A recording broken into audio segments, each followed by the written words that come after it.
உங்ககிட்ட பாலிசா சொல்றேன், உள்ளுக்குள்ள நடந்ததெல்லாம் அசுர சண்டை. எனக்கு ரம்யாக்கெல்லாம் கொஞ்சம் சண்டையா சார். சார் கடைசியில கூட சண்டை சார். கடைசி நான் 15 நாள் போனேன்ல, ஆமா, யாரு வின்னா போறானோ அவனை விட்டுட்டானுங்க. எல்லா பேரும் டார்கெட் என் மேலதான் இருக்கு. எல்லாம் நீ வா நீ வா நீ வா. கடைசி நாள் கொண்டு நான் தான் கொதிச்சுக்கிட்டு இருந்தேன் உள்ள. ஓகேங்களா, நான் தான் பாத்திரம் கழுவிருக்கேன், டாய்லெட் கிளீன் பண்ணியிருக்கேன், கூட்டி இருக்கேன், எல்லா வேலையும் நாங்கள் தான் செய்வோம். பிக் பாஸ் ஹவுஸ் லக்ஸரி வாழ்க்கை வாழ்றதுக்கு கிடையாது சார். முதல் நாள் உள்ளுக்குள்ளே போன அன்னைக்கு நைட்டு ரெடிமேடாக சாப்பாடு இருந்துச்சு. ஆக்சுவலாக டாக் வளர்க்குறேன் சார். டாக்கை விட்டுட்டு போனது எனக்கு ஒரு கவலை. அப்போ உங்கள் அப்பா அம்மா விட்டு போனதில் கவலை இல்லை. முதல் வாரத்தில் நீங்களே பார்த்தீங்கல்ல, டேய் நீங்கள் அவனை பந்தாடுறா, அவன் ஒருத்தையும் அவங்க எல்லாரையும் பந்தாடுறாடா. உண்மை அதுதான் சார். அதே மாதிரி திவ்யா உள்ள இருக்கிறப்பையும் என்ன பண்ணுன்னா, கேட்கவே திவ்யாவை பற்றி உங்களை நோக்கினேன். நீங்கள் என்ன நோக்கினீங்கிறத நானும் நோக்கினேன். அதுதான் சொல்கிறேன், உங்களோட உள்நோக்கம் நிறைவேறியதா? வெளியே வந்ததுக்கு அப்புறப்பா ஜெயிச்சிட்டா மாறா அந்த மாதிரி? கண்டிப்பாக சார். உள்ளுக்குள்ளே போனதும் நம்ம விடவே இல்லை. ஒரு நிமிஷம் இப்போ கூட என்னால் ஃபோன் கால் அட்டன் பண்ண முடியல சார். அவ்வளோ ஃபேன்ஸ், அவ்வளோ இது. நீங்கள் இருக்கிற வரைக்கும் நல்லா போச்சு. ஃபஸ்ட்டு 45 நாள் இருந்தீங்க, போனது நாசமாக போச்சு. ஆனால் இருக்கிறதே நம்ம தான் அதிக பாப்புலாரிட்டின்றது எனக்கு உள்ளே போனதுக்கப்புறம் தான் தெரியுது சார். போன எல்லாருமே என்னையும் தெரிஞ்சு வச்சுருக்காங்க, எனக்கு உள்ளே யாரையுமே தெரியல. எனக்கு நான் பெருமைக்கு தற்பெருமைக்கு சொல்லலை. என்னால் நல்ல டிஆர்பி இருந்துச்சு, நிறைய பேர் பார்த்தாங்க, புதுசாக ஆடியன்ஸ் உள்ள உருவானே. சபரி கூட இப்போ லேட்டஸ்ட்டாக இன்டர்வியூவில் கொடுத்துருந்தா. அப்படி திவாகர்னால தான் பிக் பாஸ் ஓடிச்சுன்னா நான் என்னாலலாம் அது நீங்கள் சொல்லுங்கள். தேர்ட் பர்சன் பொறாம சார் உங்கள் மேலே. பொறாம. பிக் பாஸ் திவாகர் வந்திருக்கிறாரு. எப்படி சார் இருக்கீங்க சார்? வணக்கம் சார், நல்லா இருக்கேன் சார். நல்லா இருக்கீங்களா? சரிங்க சார். எவ்வளோ வீடு இருக்குது, சித்தப்பா வீடு இருக்குது, அப்புறமா உங்கள் வீடு இருக்குது, நிறைய வீடு இருக்குது. ஆனால் நீங்கள் ஏன் பிக் பாஸ் வீடை தேர்ந்தெடுத்தீங்க? பிக் பாஸ் வீடு ஒரு அரிய வாய்ப்பு. ஓகே, வாய்ப்பு கிடைச்சிச்சு. போன வருஷமே போகணும்னு ஆசைப்பட்டேன். ஓகே, பட் இந்த வருஷம் போயிட்டோம். கிடைச்ச வாய்ப்பை பயன்படுத்திக்கிட்டேன் சார். என்ன உள்நோக்கம், என்ன வெளிநோக்கம்? உள்நோக்கம் நம்ம நிறைய படம் நடிக்கணும், நடிப்பு திறமையை காட்டணும். அதுக்கு பிக் பாஸ்ல ஒரு பெரிய பிளாட்ஃபார்மு. எல்லாரும் கேம் விளையாடணுன்ற ஒரு ஆஸ்பெக்ட்ல போயிருப்பாங்க. நான் நடிச்சு காமிச்சு நம்மளோட திறமையை காட்டணும் அப்படின்றது என்னோட நோக்கம். நீங்கள் உள்ளே போகும்போது ஃபோன் எடுத்துகிட்டு போனீங்க சொல்கிறாங்க, உண்மையா சார்? பிக் பாஸ் எல்லாரும் நினைக்கிற பெரிய தப்பு, நீங்கள் எல்லாரும் ஸ்கிரிப்டுன்னு நினைக்கிறீங்க. ஃபோனு எங்களுக்கு கேரவன்லேயே வாங்கிடுவாங்க. பிக் பாஸ் செட்டுக்குள்ளே கூட ஃபோனை கொண்டு போக முடியாது. அப்போ நீங்கள் அங்கே இருக்கும்போது உங்கள் வீடியோலாம் வந்துட்டு இருந்தது யார் போட்டது? என்னோட வீடியோவா? எல்லாம் லைவ்ல மக்கள் பார்த்து அவங்க எல்லாம் எடுத்து போட்டிருக்காங்க. அப்படியே நீங்கள் தான் பிக் பாஸ் வீட்டுக்குள்ள இருந்து வீடியோ போட்டுக்கிட்டு இருக்கீங்கன்னா நிறைய பேர் சொன்னாங்க. அவர் பாரு ஃபோன்லாம் எடுத்துகிட்டு போயிருக்கேன். நிறைய பேர் குறியீடுலாம் போட்டாங்க. குறியீடு போட்டு பிக் பாஸ் வீட்டுக்குள்ள, பிக் பாஸ் செட்டுக்குள்ள கூட நீங்க போன் எடுத்துட்டு போக முடியாது. ஆமா சார், கேரவேன்லயே பிக் பாஸ் செட்டுக்கு வெளியிலேயே கேரவேன் நிற்கும். கேரவேன்லயே உங்களோட போன்லாம் லாக் ஆயிரும். அவர் அங்கேருந்து பார்த்தீங்கன்னா ரீல்ஸ் பண்ணி போட்டுட்டு இருக்காரு. நிறைய பேர் போட்டுட்டு இருந்தாங்க சோசியல் மீடியாவில். சும்மா கமெண்ட்ல போடுவாங்க சார். பிக் பாஸ்ன்றது திருப்பி சொல்றேன் சார், நாங்களாக தான் சமைப்போம். சமையல் பண்றதுல 100% உண்மை. சமையல் தான் அடுத்தது முக்கியமாக கேட்க போறோம். அதுக்கு அடுத்து பார்த்தீங்கன்னா நாங்கள் தான் டாய்லெட் கிளீன் பண்ணுவோம், நாங்கள் தான் கூட்டுவோம். ஓகேங்களா, நான் தான் பாத்திரம் கழுவிருக்கேன், டாய்லெட் கிளீன் பண்ணியிருக்கேன், கூட்டியிருக்கேன், எல்லா வேலையும் நாங்கள் தான் செய்வோம். பிக் பாஸ் ஹவுஸ் லக்ஸரி வாழ்க்கை வாழ்றதுக்கு கிடையாது சார். பிக் பாஸ்ன்றது ரொம்ப கஷ்டம். ஆக்சுவலாக பேசலாம், ஒரு நாள் அந்த வீட்டுக்குள்ளே இருக்கிறது அவ்வளோ கஷ்டம், ரொம்ப டஃப்பு. நீங்கள் உள்ளே போனவொடனே என்ன சோறு போட்டாங்க?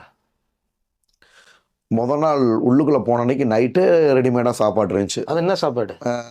சிக்கன் ரைஸ் இருந்துச்சு. ஆனால் பட் உள்ளே போன உடனே எங்களுக்கு ஒரு இருக்கு இல்லையா, நான் வீட்டில் ஆக்சுவலாக டாக் வளர்க்குறேன் சார். டாக்கை விட்டுட்டு போனது எனக்கு ஒரு கவலை. அப்போ உங்கள் அப்பா அம்மா விட்டு போனதில் கவலை இல்லை? அம்மா அப்பா நம்ம ஹாஸ்டலில் உண்மைதான் நான் சொல்லிக்கிறேன். அப்பா அம்மா விட்டு போனதெல்லாம் ஒரு கவலை கிடையாது. டாக்குன்றது சார், அம்மா அப்பான்றது நம்ம ஹாஸ்டலில் தங்கி பழகிட்டோம், இது பண்ணிட்டோம், அதனால ஒரு பெருசாக தெரியல. அவங்களும் பையன் இருந்துட்டு வந்துடும் அப்படின்னு நம்பிக்கை இருக்கும். பட் டாக்குன்றது அது பொதுவாக டாக்குக்கு ஒரு 2 வயசு குழந்தைக்கு உள்ள அறிவு தான் சார் இருக்கும், அவ்வளோதான் இருக்கும். ஸோ அதனால் சாப்பாடு எப்படி வளர்த்துட்டு அவனை விட்டுட்டு போகிறமேன்னு பதட்டமாக இருந்துச்சு. முதல் நாள் நைட்டு அந்த பதட்டத்துலேயே நான் சாப்பிடல. எனக்கு என்னோட டாக் தான் கண்ணு முன்னாடி நின்னா. அவன் நீங்கள் இல்லாதப்ப அவன் சாப்பிட்டானா இல்லையான்னு விசாரிச்சிங்களா? போய் பார்த்து கண்ணீர் வடிஞ்சிருச்சான் சார். நான் ஆக்சுவலாக போனோடனே என்ன பண்ணுமா, குழச்சி 2 கண்ணில் இருந்து கண்ணீர் வடி. அவனே அழைச்சிட்டான். சாப்பிட்றது கிடையாது. அவனும் சாப்பிட்றது இல்லைன்னா நம்ம இருந்து சாப்பாடு கொடுக்கறதுக்கும் மற்றவங்க போடுறதுக்கும் வித்தியாசம் இருக்குல்ல சார். அது போக ஏர் இன்ஃபெக்ஷன் வேறு அவனுக்கு இருந்துச்சு சார். 70% கிளியர் பண்ணிட்டேன், 30% இருந்துச்சு. அந்த ஒரு பதட்டம் வேறு இப்படி. அதனால் முதல் நாள் நான் சரியாக சாப்பிடல. மறுநாள் என்றான உடனே சாப்பாடுகள்லாம் ரொம்ப டஃப்பு சார். காலைல என்ன சோறு வந்தது உங்களுக்கு? டே 1 சோறு என்ன? நாங்கள் தான் சமைப்போம், வராது. அப்படியா? நாங்கள் தான் என்னன்னா எங்களுக்கு கிராசரிஸ் மட்டும் வரும். இப்போ அரிசி கொடுத்து விடுவாங்க, பருப்பு கொடுப்பாங்க. ஆனால் என்ன சொல்கிறாங்க அப்படின்னா, இவங்க சமைக்கிறது கிடையாது.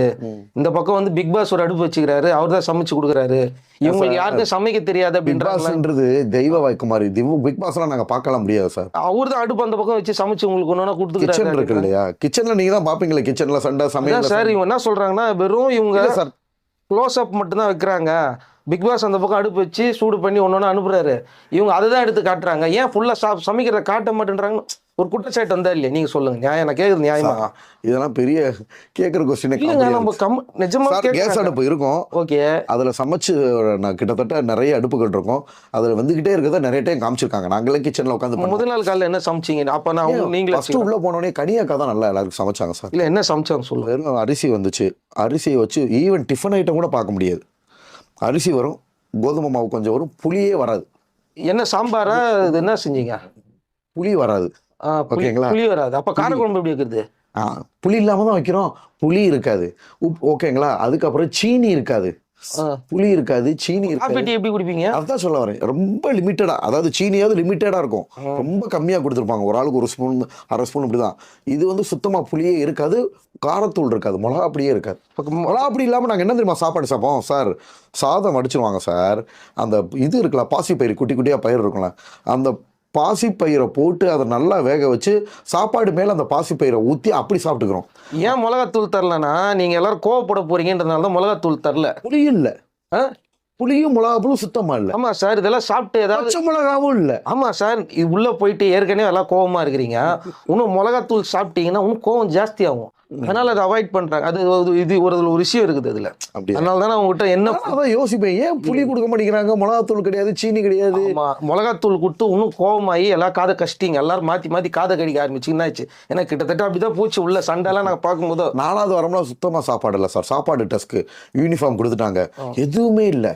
உங்களுக்கு வந்து அங்க சாப்பாடு வந்து கரெக்டான முறையில தரப்படலை அப்படிங்கிற குற்றச்சாட்டு இருந்தது. மற்றவங்களுக்கு மட்டும் நிறைய சாப்பாடு, நீங்க 2வது தடவை கிட்டா உங்களுக்கு சோறு கொடுக்கறது இல்லைன்றாங்க. ஏன் அது? ஏன் அப்படி உங்களுக்கு மட்டும் தனி பாகுபாடு பாக்குறாங்க?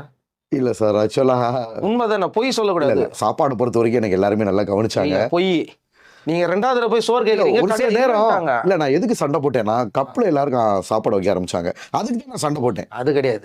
மற்றவங்க 2வது தடவை வந்து 2வது தடவை போட்டு சாப்பாடு போட்டு போனாங்க. நீங்க போய் கேட்டா மட்டும் அது வந்து அலட்சியமா பதில் சொல்ற மாதிரி இருந்துச்சு. அது ஒரு சிலர் பண்ணுவாங்க சார். இப்ப ஒரு கேட்டது உண்மைதானே? ஹவுஸ்மேட்ஸ்ல 20 பேர் இருக்காங்கன்னா 20 பேரும் அப்படி இருக்க மாட்டாங்க. இப்ப கனித்திரு கிச்சன்ல இருந்தாங்க, எனக்கு அப்படி கவனிப்பாங்க. கனித்திரு வந்து பாத்தீங்கன்னா தெரியும் கெப்பாசிட்டி, ஒரு சீனியர் தானே, அக்கா தானே, பார்த்தா தெரியும்ல இவங்க நல்லா சாப்பிடுவாங்க. அவங்க என்ன பண்ணுவாங்க, 2 கரண்டி எனக்கு எக்ஸ்ட்ராவே போடுவாங்க. எக்ஸ்ட்ரா வச்சாங்க. கனித்திரு உண்மை சொல்லிட்டீங்க. உண்மை எல்லாம் இருந்துச்சு சார். உண்மை சார், தெரியல சார். ஒரு 10 பேர் இருக்காங்கன்னா 10 பேர் ஒரே மாதிரி சாப்பிட மாட்டான். அதே மாதிரி திவ்யா உள்ள இருக்கிறப்பயோ என்ன பண்ணுவோம், திவ்யா பத்தி இல்ல சார், அது கிச்சன்ல இருக்கப்ப என்ன பண்ணுவோம் அப்படின்னு பாத்தீங்கன்னா, அது 3 தோசை சாப்பிடுதுன்னா அதோட தோசையை எனக்கு கொடுத்துரும். அதோட சாம்பார் என்னோட பங்கை வாட்டர்ஸ்கோ கொடுங்க. அது ஒரு வகையான அன்பு. எனக்கு ஆக்சுவலா அது தெரியாது, அவங்க பங்குனா நம்ம சாப்பிட்டுக்க மாட்டோம். அதான் சார், நம்ம சாப்பிட்டதுக்கு அப்புறமா கிடைக்கிற இன்னொரு தோசை நம்மளுது கிடையாது. புரியுதுங்களா? அப்போ நம்ம சாப்பிடும் அது என்ன, அது எனக்கு ஆக்சுவலா ப்ரீ பிளான் இல்லை சார். எல்லாருக்கும் கணக்கா 3 தோசை ஊற்றுவாங்க. ஓகேங்களா? எப்பயாவது என்ன மாதிரி சட்னிலாம் செஞ்சீங்க உள்ள வந்து சார்? சட்னி அப்படின்னு பார்த்தீங்கன்னா அந்த பழைய குழம்பு யூஸ் பண்ணிக்கிறோம். ஏதாவது அவங்க இஷ்டத்துக்கு செய்வாங்க, பருப்பை போடுவாங்க, கடைவாங்க, அப்படி இல்லாட்டி உருளைக்கிழங்க போட்டு அது ஒரு கிரேவி மாதிரி வைப்பாங்க. யார் சாப்பிட்டு எல்லாருக்கும் வயிறு கலங்குச்சு அந்த வீட்டில்? யார் சமைச்சு அது எல்லாரும் சாப்பிட்டு எல்லாருக்கும் வயிறு கலங்கின வாரம் அப்படின்னு பார்த்தீங்கன்னா 4வது வாரம் அந்த ஃபுட் டாஸ்க் வச்சாங்கல்ல, அதாவது யார் செஞ்சது சொல்லுங்க. இங்க அது செஞ்சதுனால இல்லை சார், அப்போ வந்து கிராசரி கம்மியாக இருந்துச்சு. வெறும் ரவையா கொடுத்தாங்க. வெறும் 3 நேரமும் காலையில மதியானம் ரவையும் தண்ணி ஐட்டமா குடிச்சு இருக்கிற எல்லாருக்குமே கொஞ்சம் டயரியா மாதிரி. நீங்க உப்புமா அந்த மாதிரி உப்புமாவும் செஞ்சோம். உப்புமா ரவையா சாப்பிட்றப்ப அரிசி கம்மியா இருக்கனால ரவையை வச்சு நாங்க என்ன பண்ணோம், திடீர்னு பசிச்சுன்னா ரவையை வந்து தண்ணி கஞ்சி மாதிரி வச்சு குடிப்போம். ஸோ அந்த மாதிரி சாப்பிட்டு எல்லாருக்கும் உடம்பு குறைஞ்சு, அப்ப எல்லாரும் கொஞ்சம் லூஸ் மோஷன் மாதிரியும் போச்சு கொஞ்சம் அந்த டைம்ல. அப்படியா? அதுதான் நான் கேட்குறேன். ஏன்னா திடீர்னு வந்து உள்ள போனவங்கலாம் மெலிஞ்சிட்டாங்களே அப்படிங்கிற மாதிரி இருக்கு. எல்லாருக்குமே ஃபுட்டு கிடைக்கல, கரெக்டான ஃபுட்டு கிடைக்கல அப்படின்ற மாதிரிலாம் இருக்குது. உண்மையை சொல்லவா, பிக் பாஸ் வந்து நம்ம லக்ஸரி வாழ்க்கை, சொகுசு வாழ்றது இருக்கிறத வச்சு சாப்பாடு கிடைக்குது, கிடைக்காம கிடையாது. சாப்பாடு அது நல்லது, மனிதன் வாழ்றதுக்கு தேவையான அனைத்து கிடைக்கும். லிமிடெட் ரைஸ்னு சொல்லாமா? Right, limited rice. அன்லிமிடெட் கிடையாது. அன்லிமிடெட் கிடையாது. அந்த ஹோட்டல் அன்லிமிடெட் எப்போ வரும்னா தீபாவளிக்கு வரும். தீபாவளிக்கு விஜய் சேதுபதி சார் அமைச்சு வச்சிருந்தாரு. அப்பெல்லாம் எங்களால சாப்பிட முடியல. உங்க எல்லாருக்குமே சரிசமமான முட்டை கிடைச்சதா சார்? முட்டைன்றது அவங்க எல்லாருக்கும் கனெக்ட் பண்ணி நிறைய, அதாவது ஆக்சுவலாக ஃபஸ்ட்டு 4 வாரத்தில் முட்டையே ரொம்ப வராது. 5வது வாரத்தில் இருந்து தான் எங்களுக்கு கொடுக்க ஆரம்பிச்சாங்க. எல்லாருக்கும் அந்த முட்டை கரெக்டாக வச்சுதா? எல்லாருக்கும் வந்துடும் சார், ஓரளவு கரெக்டாக வந்துடும். சம்டைம்ஸ் வந்து பார்த்தீங்கன்னா இன்னொருத்தர் முட்டையை ஆக்கிரமிப்பு பண்ணுறாங்கலாம் சொல்கிறாங்களே. உண்மை. ஆக்கிரமிப்புன்னு இருக்காது சார். இப்போ எல்லாருக்கும் 20 முட்டை அப்படின்னா ஒரு 5 முட்டை சேர்த்து வருதுன்னா அந்த யாராவது கிச்சன் டிபார்ட்மெண்ட்ல இருக்கிறவங்க இல்ல அது யாராவது தெரியாம இப்ப ஃப்ரிட்ஜில் இருக்கு, டக்குனு ஃப்ரிட்ஜில் இருக்கிற ஒரு முட்டையை அவங்கள ஆம்லேட் சாப்பிட்டு போயிடுவாங்க. ஏன்னா ஒவ்வொரு சீசன்லயும் இந்த பிரச்சனை இருக்குது. சரிசமமா யாருக்குமே முட்டை வழங்கப்படுவதில்லை சார். அவங்க கொடுக்கறது எல்லாருக்கும் கனெக்ட் பண்ணி கொடுத்துருவாங்க. உள்ள இருக்கிற நபர்கள் யார் கிச்சன்ல இடம் இருக்கும் போதோ பல முட்டைகள் காணாம போச்சு. அது யாரா இருக்கும் நீங்க சொல்லுங்க. உங்களுக்கு நல்லா தெரிஞ்சிருக்கும். யாருக்குமே சரியா கொடுக்கல சார், சரிசமமா கொடுக்கல சார். அவங்க டீமுக்கு மட்டும் கொடுத்துட்டாங்க முட்டை எல்லாமே, அவங்க டீமுக்கு மட்டும் கொடுத்தாங்க. நாங்க பார்த்துக்கிட்டு இருக்கோம். நீங்க என்கிட்ட மறைக்க முடியாது. 24x7 நாங்க பார்த்துட்டு இருக்கோம். சொல்லுங்க. அது எனக்கு அந்த மாதிரி தெரியல. நீங்க ஏதாவது ஃபைண்ட் அவுட் மறைக்காதீங்க, மறைக்காதீங்க. சொல்லுங்க சொல்லுங்க, எங்களுக்கு தெரியும். நீங்களும் குரல் கொடுத்துருக்கீங்க. எங்களுக்கு மட்டும் கரெக்டான ஃபுட், அது தப்பு. அது வீட்டில் இருக்கும்போது நான் நிறைய சாப்பிடும்போது அங்கும்போது நிறைய எதிர்பார்ப்பேன்ல. எல்லா முட்டையும் நீங்களே வச்சு குடிச்சிட்டிங்கன்னா என்ன அர்த்தம்? அது தப்பு இல்லை சார். அது ஏன் நீங்கள் வாய்ஸ் அவுட் பண்ணல? அதனால தான் உங்கள் மேலே எல்லாரும் கோவம். இல்லை, நான் கேட்குறது எல்லாமே எல்லாரும் முட்டையும்லாம் ஒரு ஆள் சாப்பிட மாட்டாங்க சார். சார் இப்போ அவங்க கொடுக்குறாங்கன்னா நாங்கள் 20 பேர்னு வச்சுக்கோங்களேன், 20 முட்டை கொடுத்துட்டு எக்ஸ்ட்ரா ஒரு 3 முட்டை கொடுத்துருப்பாங்க. அந்த எக்ஸ்ட்ரா இருக்கிற முட்டையில வேணுமா எடுத்துருப்பாங்களே தவிர பிக் பாஸ் யாரோட பங்கு யாரும் சாப்பிட முடியாது. நீங்கள் கேட்டிங்களா பிக் பாஸ் கிட்ட? பிக் பாஸ் முட்டை சரியாக வழங்கப்படவில்லை, இதனால நீங்கள் ஏதாவது உள்ள சொல்லியிருக்கிறீங்களா அந்த மாதிரி? இல்லை, சாப்பாடு பிரச்சனை உடனே வாய்ஸ் ரைஸ் பண்ணிடுவேன் சார். எனக்கு அதாவது எனக்கு பிடிக்காதது கப்பில் அளவில் எல்லாரும் வச்சாங்க. எனக்கு அது பிடிக்கல, சண்டை போட்டேன். கப்பில் மட்டும் வைக்காது, அது தப்பு. வாய்ஸ் ரைஸ் பண்ணேன். சபரி தான் இப்போ கிச்சனில் இருக்கா. அப்படி என்னடா பழக்கம் இது, ஏன்டா அப்படி பண்ணுறீங்க? எல்லாருக்கும் ஒரு ஆள் நல்லா சாப்பிடுவாங்க, ஒரு ஆள் கம்மியாக சாப்பிடுவாங்க. இது ஜெயில் கைதி மாதிரி இருக்கு கப்பில் வைக்கிறது. இது தப்பு சபரின்னு சொல்லி இத்தனைக்கு சபரி நானும் க்ளோஸ். அவன் எனக்குன்னா ஒரு கரண்டி சேர்த்து தான் வைப்பான். இருந்தாலும் கப்பில் வைக்கிறது எனக்கு பிடிக்கல. அதனால அவங்ககிட்ட வாய்ஸ் ரைஸ் பண்ணேன். அதுக்கப்புறம் வந்து பார்த்தீங்கன்னா முட்டை வந்து ஆம்லெட்டா வந்ததா இல்லை அப்படியே முழு முட்டை? எங்க இஷ்டம் தான் சார். ஆக்சுவலாக கனி அக்கா வந்து பார்த்தீங்கன்னா அவங்க நல்லா கிரேவி மாதிரி வைப்பாங்க, அப்பப்போ ஆம்லேட்டும் போடுவாங்க. நீங்க கன்னியாக்கா பத்தி தான் சொல்றீங்க. வீட்டில் யாருக்குமே சமைக்க தெரியாது அப்போ? எனக்கு அவங்க சமையல் ரொம்ப பிடிக்கும். அப்புறம் திவ்யா சமையல் ரொம்ப பிடிச்சிச்சு எனக்கு. இவங்க 2 பேர் தான் சமைச்சாங்களா மொத்த சீசன்ல? எனக்கு இவங்க சமையல் கொஞ்சம் ரொம்ப பிடிச்சிருந்துச்சு. நான் ஏன் இந்த டவுட் கேட்டேன், கரெக்ட் ஆயிடுச்சா? அந்த வீட்டுக்குள்ளே இப்போ 2 பேர் தான் சமைக்கிறாங்கன்னா சாண்ட்ராக்கா நல்லா சமைச்சாங்க. சாண்ட்ராக்கா வரதுக்கு முன்னாடி கனி அக்கா தான். அப்ப தனியா உள்ள அந்த பக்கம் பிக் பாஸ் அடுப்பு வச்சு சமைச்சு உங்களுக்கு அமிச்சுன்னு இருக்கிறாரு. ஏன்னா அந்த இல்ல சார், வீட்டுக்குள்ள 2 பேர் தான் சமைக்கிறாங்க நீங்க சொல்றீங்கல்ல. இத்தனை சீசன் 2 பேரால மட்டும் எப்படி சமைக்க? 1000 வேலை இருக்கு சார். எங்க 20 பேரை மேய்க்கிறதே அவருக்கு பெரிய பாடு சார். அவருக்கு சமைக்கிறது இட்லி சாம்பார்லாம் வரல. அது வந்து ஒரே ஒரு நாள் உண்மை வந்துச்சு பாருங்க. சொல்லுங்க. இல்ல சார், அந்த சாட்டர்டே சண்டே எபிசோட் அப்ப வரும், அவ்வளவுதான். இட்லி தோசையெல்லாம் அப்போ நாங்கள் இட்லி தோசை அப்போ மட்டும்தான் பார்க்க முடியும். அதுக்கப்புறமெல்லாம் பத்தாது சார். தோசை எல்லாருக்கும் சுட்டோம்னா தோசையும் சுடுவாங்க. எத்தனை கிலோ மாவு வருது அதெல்லாம் ஞாபகம் இல்லை சார். பட் கம்மியாக தான் வரும் தோசை மாவு. எது வந்தாலும் எல்லாருக்கும் 3 தான் வரும். சப்பாத்தினா 3, இதுனா 3. இட்லி பசிக்குது, என்ன பண்ணுறது? சம்டைம்ஸ் எப்பயாவது ஃப்ரூட்ஸ் கொடுத்து விடுவாங்க. வாழைப்பழம், அது பேர் என்ன, மாதுளை, பொம்மர் கிரைனட், இந்த மாதிரி ஏதாவது கொடுத்து விடுவாங்க. அதை நாங்கள் ஷேர் பண்ணிக்கிடுவோம். சரி. இப்போ எனக்கு திடீர்னு நைட்டு 12 மணிக்கு பசிக்குதுன்னா நான் எப்படி சாப்பிடுறது? ஏன் செஞ்ச சாப்பாடு மிச்சம் இருக்கும், எப்படினாலும் சாப்பாடு மிச்சம் இருக்கும் சார். அந்த மாதிரி பசிக்கிற குரூப் அவங்க தனியாக போட்டு அப்படியே நைட்டு உட்காந்து சாப்பிட்டுட்டு இருப்பாங்க. அப்படி இல்லாட்டி டக்குன்னு கிச்சனில் ஏதாவது ஒன்று போட்டு. வீட்டில் யார் நல்லா வயிறு முட்டை சாப்பிட்றது? நான் நல்லா சாப்பிடுவேன். வயிறு முட்டைன்ற மாதிரி யாரும் சாப்பிட முடியாது. ஓரளவு எல்லாருமே கொஞ்சம் சாப்பாடு பிரியர் தான் சார். நான் பசி தாங்க மாட்டேன், சபரி பசி தாங்க மாட்டான், விக்ரம் நல்லா சாப்பிடுவான். அப்புறம் வந்து வேற எல்லாருமே நல்ல ஒரு சாப்பாடு. நீங்க போன உள்நோக்கம் நிறைவேறிச்சா? ஏன்னா உங்களோட நோக்கு இல்ல சார், நல்லா நிறைவேறி. நான் உங்களை நோக்கினேன், நீங்க என்ன நோக்கினீங்கிறத நானும் நோக்கினேன். அதுதான் சொல்றேன். உங்களோட உள்நோக்கம் நிறைவேறியதா? வெளியே வந்ததுக்கு அப்புறப்பா ஜெயிச்சுட்டா மாறா அந்த மாதிரி? கண்டிப்பா சார். உள்ளுக்குள்ள போனதும் நம்ம விடவே இல்லை. ஒவ்வொரு நிமிஷத்தையும் ஆக்டிங் வந்து செதுக்கிட்டீங்க. ஆமாம்மா சார். போனோம், நல்ல ரீச்சும் கிடச்சிச்சு. பிக் பாஸே உங்களால் தான் போச்சு அப்படின்னு மாதிரி ஆக்சுவலாக சொன்னால் பெருமண்ணுவானுங்க. சாருக்கு தெரியாது, இதில் நீங்கள் பார்த்துருப்பீங்க. ஓரளவு மறைக்க முடியாது, யாரும் மறைக்க சார். மற்ற கண்டஸ்டன்ட்லாம் பொறாமப்படுறானுங்க சார். பிக் பாஸ் என்ன லைவ் அதிகமாக பண்ணாங்க. நீங்கள் போனதுக்கு அப்புறம் தான் இப்போ கூட என்னால் ஃபோன் கால் இப்போ தான் உண்மையாக பேச ஆரம்பிச்சிருக்கீங்க. சொல்லுங்கள். இப்போ கூட என்னால் ஃபோன் கால் அட்டன் பண்ண முடியல சார். அவ்வளோ ஃபேன்ஸ், அவ்வளோ இது. நீங்கள் இருக்கிற வரைக்கும் நல்லா போச்சு. ஃபஸ்ட்டு 45 நாள் இருந்தீங்க. போனது நாசமாக போச்சு. எனக்கு அப்படி சொல்ல மாட்டேன், உண்மைதான். நீங்க இருந்த வரைக்கும் ரொம்ப நல்லா இருந்துச்சு. பார்வதி உங்களால சாப்பிடவே இல்லை. ஏன்னா உள்ள இருந்ததுல நீங்களும் பார்வதி தான் ரொம்ப ஃப்ரெண்டு. பார்வதிக்கு பயங்கரமான வருத்தம். எனக்குன்னு குரல் கொடுக்கறதுக்கு ஒரு ஆள் இருந்தாரு சார். இப்ப எனக்கு வந்து யாருமே இல்லை அப்படின்னு சொல்லிட்டு அவங்க ஒரு பக்கம். இல்ல சார், அப்படி நடக்குது இல்லையே. நீங்க இருக்கும்போது வந்து பாத்தீங்கன்னா ஏதாவது உங்ககிட்ட வந்து ஷேர் பண்ணினே இருப்பாங்க. ஆமா. நீங்க போனதுக்கு அப்புறமா யாருமே கிடையாதா? இப்ப என்ன பண்றதுன்னு தெரியாம வந்து அப்படியே கேமரா பார்த்துல பேசி. நீங்க என்ன விஷயம்னா, நீங்க நல்லா பாருங்க, எதுக்கெடுத்தாலும் எங்க 2 பேர் தான் டார்கெட் பண்ணுவானுங்க. நீங்களே பாத்துருக்கீங்க. யார? ஃபர்ஸ்ட் என்னையும் பார்வம் தான். ஏன் அப்படி? மக்கள் நாங்க 2 பேரும் தானே நல்ல ஒரு கண்டென்ட் கிரியேட்டரா இருக்கோம். அந்த பிக் பாஸ் வீட்லயே நீங்க 2 பேர் மட்டும் தான் கரெக்டா போயிட்டு கரெக்டா வந்த ஆட்கள். அவங்களுக்கு அதெல்லாம் பொறாமையா இருக்குல்ல. அதாவது சார் பார்வமே நிறைய ஃபர்ஸ்ட் நான் உள்ள போனேன்ல, என்னதான் அதிகம் டார்கெட் பண்ணாங்க பார்வை விட. போன முதல் நாள் நைட்டே பஞ்சாயத்து. ஒருவேளை இவங்க டைட்டில் வின்னர் ஆயிடுவாங்களோ அப்படின்ற ஒரு அஃப்கோர்ஸ் வெளியில இவங்க பண்ணதெல்லாம் நம்மளுக்கு சாதமாயிருச்சு. முதல் வாரத்துல நீங்களே பார்த்தீங்கல்ல, டேய் நீங்க அவனை பந்தாடுறா, அவன் ஒருத்தையும் அவங்க எல்லாரையும் பந்தாடுறாடா. உண்மை அதுதான் சார். எல்லாம் வந்தான் வா, எதுக்கு யாருக்கும் சூர்யா படம் மாதிரி நீ கடத்தல, நீங்க தான் எல்லாரையும் கடத்திருக்கிறீங்க. நான் யாருக்கும் பயப்படல சார். வர்றியா வா, நீ நீ நீ நீ எல்லார்ட்டையும் எதிர்த்து தான் நின்னோம். நம்ம பக்கம் நாயம் இருந்துச்சு, சம்பந்தமே இல்லாம. முதல் நாள் நைட்டு பெட்ல படுக்கிறோம், யாரோ ஒரு ஆள் வாங்க டாக்டர் நாங்க கெமிக்கல் பிசியோதெரபிஸ்ட்னா, பிசியோதெரபிஸ்ட் டாக்டர் இல்லையே, நானும் எக்ஸ்பிளைன் பண்றேன். எப்பா சட்டம் வந்துருச்சு, லா இருக்கு, அந்த லாவை சொன்னாலும் அது என்னது நான் படிக்கவே இல்லையே, கூகுள்ல எங்களுக்கு தெரியாதுன்னுச்சு. அது சொன்னாலும் புரியாது. ஏன்னா இது ஒரு மெடிக்கல் ப்ரொஃபஷன் சார். பிசியோதெரபின்றது எங்க லாவை பத்தி சொன்னா உங்களுக்கு புரியுமா? எவ்வளோ இப்போ கூட பாருங்க ப்ரெஸ் மீட்டு, கோர்ட் ஆர்டர் வந்திருக்கு, நான் ப்ரெஸ் மீட் கொடுத்தேன் பாத்தீங்களா, எல்லாரையும் வர வச்சு. ஸோ அதெல்லாம் புரிஞ்சுக்கிற, நான் கெமியை தப்பு சொல்ல வரல. அதை ஏன் உங்களுக்கு ஒரு சண்டை அவங்க கிட்ட, நான் அதுக்கு சப்போர்ட் பண்ணி 4-5 பேர் பிரவீன் வர்றான் சார். உங்களையும் பார்வதி ஏன் இது பண்றாங்க, அதுதான் நம்மளுக்கு கேள்வி இருக்குது. ஏன்னா பார்வதி பண்ணலாம் சார். என்னதான் சார் முதல் வாரம் டார்கெட் அதிகமா பண்ணாங்க. ஒருவேளை உங்ககிட்ட பார்வதி பேசுறதுனால அவங்க டார்கெட் அப்படி இல்லை சார். ஏன்னா பார்வம் அதுக்கப்புறம் நல்ல கண்டென்ட் கண்டென்ட் இயற்கையா நாங்கெல்லாம் கண்டென்ட் கிரியேட் பண்ண மாட்டோம். அந்த அதுவா உருவாகிடும். அது உருவாகுது. இப்ப உருவாகுதுன்னா இருக்கிற எல்லாருக்கும் என்ன பார்த்து போறாம. ஏன்னா போனதுலேயே ஓரளவு பாப்புலாரிட்டியான ஆள் சார். நான் நினைச்சேன் இந்த வட்டம் நம்மளோட பெரிய பெரிய ஆட்கள் வருவாங்க, நம்ம இருக்கிறதுக்கு ஈஸியா இருக்குன்னு பார்த்தேன். ஆனா இருக்கிறதே நம்ம தான் அதிக பாப்புலாரிட்டின்றது எனக்கு உள்ள போனதுக்கு அப்புறம் தான் தெரியுது சார். போன எல்லாருமே என்னைய தெரிஞ்சு வச்சிருக்காங்க, எனக்கு உள்ள யாரையுமே தெரியல. சபரியை தெரியல, விக்ரம தெரியல, உலகம் என்ன ரீசன் இத்தனைக்கு நான் வந்து apart from medical professional sir. நான் வீடு வேலைன்னு இருந்தவன்.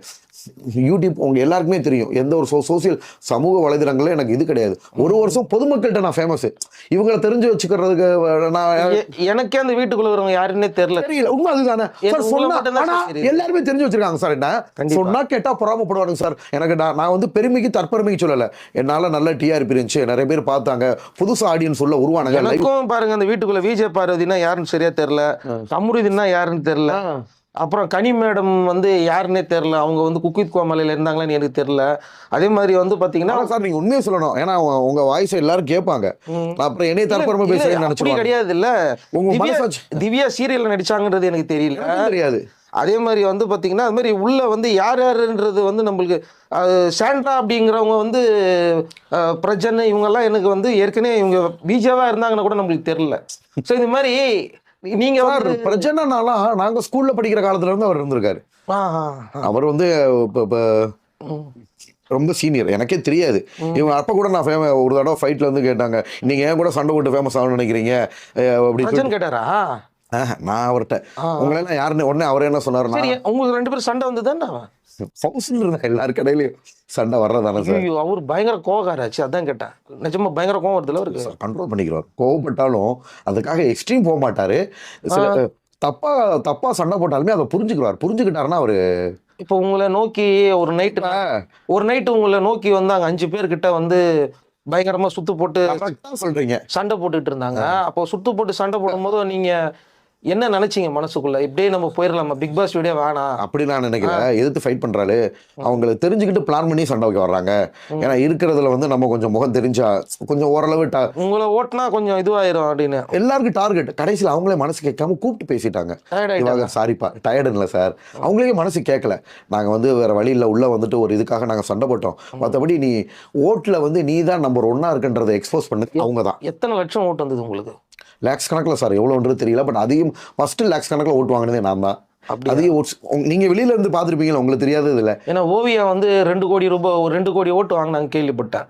அதான் நீங்க எந்த லேக்ஸ் கணக்கில் தான் சார், எனக்கு லேக்ஸ் கணக்கில் வந்துருக்குது ஓட்டு. இல்லை ஃபர்ஸ்ட் லேக்ஸ் கணக்கில் ஓட்ட தட்டினதே நான் தானே சார். இப்போ நானும் சபரி நாமினேஷனுக்கு வந்தேன். அப்போ நான் ஃபர்ஸ்ட், சபரி செகண்ட். இதை சொன்னால் சபரி கூட இப்போ லேட்டஸ்ட்டாக இன்டர்வியூவில் கொடுத்துருந்தேன். அப்படி திவாகர்னால தான் பிக் பாஸ் ஓடிச்சுன்னா நான் என்னாலலாம் அது நீங்கள் சொல்லுங்க 3rd பொறாம சார் உங்க மேலே. பொறாமன்ல யாரோட வளர்ச்சியை அக்செப்ட் பண்ணிக்கிற போறாங்க. எனக்குன்னு ஒரு என்ன சொல்ல வருது, நம்ம ஆல்ரெடி ஒரு மார்க்கெட்டோட தான். ஏன்னா இப்போ சபரி இப்போ தான் வளர்ந்துட்டு வர்றாரு, நீங்க முதல்ல வளர்ந்துட்டீங்க. அந்த எங்க ஒத்துக்கிறாங்க கேட்டா, நான் சீரியல் 3 சீரியல் இப்போ சபரி நான் 3 சீரியல் பண்ணேன் அப்படி இப்படின்றாரு. ஒன்னதான் நீ பாப்புலாரிட்டி. பட் அதை விட எனக்கு கடவுள் கொடுத்திருக்காரு. சபரி அடிக்கடி சொல்லுவார் சார், நீங்க சீரியல்ல நடிங்க அவருக்கு எதிராக. வாட்டர்மெலன் ஸ்டார் அவர் என்ன தெரியுமா சொல்லுவாரு, எனக்கு டாக்டர் திவாகரை பிடிக்கும், வாட்டர்மெலன் ஸ்டாரை பிடிக்காது அப்படின்னு கேட்பேன். நான் கேட்டேன், ஆமாப்பா டாக்டர் திவாகர் உனக்கு போட்டி கிடையாது, டாக்டர் திவாகரை பத்தி உனக்கு என்ன தெரியும், அதை பத்தி என்ன டெக்னிக் தெரியாது, ஆனா உனக்கு வாட்டர்மெலன் ஸ்டார் வந்து போட்டி இல்ல, ஒரு ஸ்டாரா உட்காந்துருக்காருல அப்படின்னதுக்கு அதுக்காக டக்குன்னு வாய் அடைச்சிட்டாரு. அவனை பார்த்து ஆளாளுக்கு சொல்ல ஆரம்பிச்சாங்க. சொல்றேன் நீங்களும் சீரியல் நடிங்க அவருக்கு எதிராக. உண்மையா சொல்லவா, நம்ம படம் மெட்டீரியல் சீரியல் நடிக்க மாட்டோம்னு இல்லை, நம்ம வந்து படத்துல பிக் பாஸ்க்கு முன்னாடி 5 படங்கள் நடித்து விட்டோம். ஓகேங்களா, எல்லாம் பெரிய பெரிய படம், பெரிய பெரிய ஹீரோ கூட பண்ணியிருக்கோம். இப்போ பிக் பாஸுக்கு பின் வந்து பார்த்தீங்கன்னா ஹீரோவா ஒரு படம் கதை கேட்டிருக்கேன் சார். அடுத்த 3 படங்கள்ல செகண்ட் ஹீரோவா. நம்மளோட வளர்ச்சி வந்து ஒரு அசுர வளர்ச்சி சார். சொன்னா பொறாமப்படுவானுங்க, அது எல்லாருக்குமே தெரியுது. ஃபர்ஸ்ட் டே நீங்க பாத்தீங்களா எப்படி டார்கெட் பண்ணி சண்டை போட்டாங்களே, நீங்க எல்லாமே பாத்தீங்க. ஒன்றும் இருக்காது. எனக்கும் ரம்யாவுக்கும், நான் ரம்யாட்ட பேசிட்டு இருக்கேன், போயிட்டே இருக்கிறப்ப நான் விளையாட்டுக்கு கண்ட்ரி ப்ரூடுன்னு சொல்லல, காட்டு முன்னாடி தரோம் கண்ட்ரி ப்ரூட்னா கண்ட்ரி ஃப்ரூட்ஸ் அப்படின்னு யதார்த்தமா போறேன். அதுக்கு அந்த பிள்ளை என்னன்னு தெரியாம டக்கு டக்கு டக்குன்னு குதிக்குது, கத்துது. நானும் சண்டை போடுறேன். அந்த சண்டையை விளக்கி விடாம ஒருத்தைய வெட்டிடுவேன் ஓடியாரையா, ஒருத்தைய ஆயுன்றா, இருக்கிற எல்லாருமே அப்படியே அகைன்ஸ்டா திரள்றானுங்க. அப்புறம் ரம்யா நல்லா உங்ககிட்ட பேச ஆரம்பிச்சிட்டாங்களா நார்மலா? ரம்யா வந்து பாத்தீங்கன்னா இப்போ வெளியில வந்து நல்லா பேசிக்கிறோம் சார். ஹவுஸ்குள்ள வெளில வந்து பேசுனீங்களா, என்ன சொன்னாங்க, எப்படி இருக்கீங்க, அதெல்லாம் சார் என்னென்ன பண்றீங்க, என்ன டீசெண்டா தான் பேசுவோம். வெளியில வந்ததுக்கு என்னென்ன பண்றீங்க, எப்படின்னா இருக்கீங்க அப்படின்னு சொல்லிட்டு. ஆக்சுவலா நான் உள்ள இருக்கப்பா என்னடா சண்டை போட்டுங்களே ஏமாத்துறீங்க அடிச்சுக்கிற மாதிரி சார். உண்மையான சண்டை சார். அந்த சண்டையெல்லாம் ஆக்சுவலா அதை நான் மையப்படுத்த வேணாம்னு உங்ககிட்ட பாலிசா சொல்றேன். உள்ளுக்குள்ள நடந்ததெல்லாம் அசுர சண்டை. எனக்கு ரம்யாக்கெல்லாம் கொஞ்சம் சண்டையா சார். சார் கடைசியில கூட சண்டை சார். கடைசி நான் 15 நாள் போனேன்ல, ஆமா, யாரு வின்னா போறோம்னா அவனை விட்டுட்டானுங்க. எல்லா பேரும் டார்கெட் ஏன் மேலதான் இருக்கு. எல்லாம் நீ வா நீ வா நீ வா. கடைசி நாள் கொண்டு நான் தான் கொதிச்சுக்கிட்டு இருந்தேன் உள்ள. இப்ப நீங்க வந்து நடுவுல டிஆர்பி டம்மால் கீழே விழுந்த உடனே உங்களை கூப்பிட்டாங்க. ஓகேங்களா, கீழே விழுந்துருச்சு, உள்ள வலிச்சு போட்டாங்க. நீங்கள் உள்ளே வந்தோடனே திரும்ப டிஆர்பி மேலே வந்துருச்சு. இப்போ இவங்க பார்த்துட்டு இருந்தாங்க, என்னையா இது, நம்ம தான் ரீல்ஸ் பண்ணிட்டு இருந்தோம், இப்போ ரீல்ஸ் பண்ணுறதுக்கு ஒரு ஆள் கூட எக்ஸ்ட்ரா வர வந்துட்டாப்புல, என்ன பண்ணுறதுன்னு சொல்லிட்டு வேறு வழி இல்லை, திரும்ப அவங்க டிஆர்பி உங்களை வச்சு ஏற்றுனாங்க. உண்மை அதுதான். இன்னைக்கு இன்னொன்று, விஜய் சேதுபதியே உங்களுக்கு டார்கெட் பண்ணி கேள்வி கேட்டார் சார். ஆங்கரை வந்து நம்ம எந்த விதத்திலுமே குறை சொல்ல முடியாது. அவர் ஆங்கரா சார்?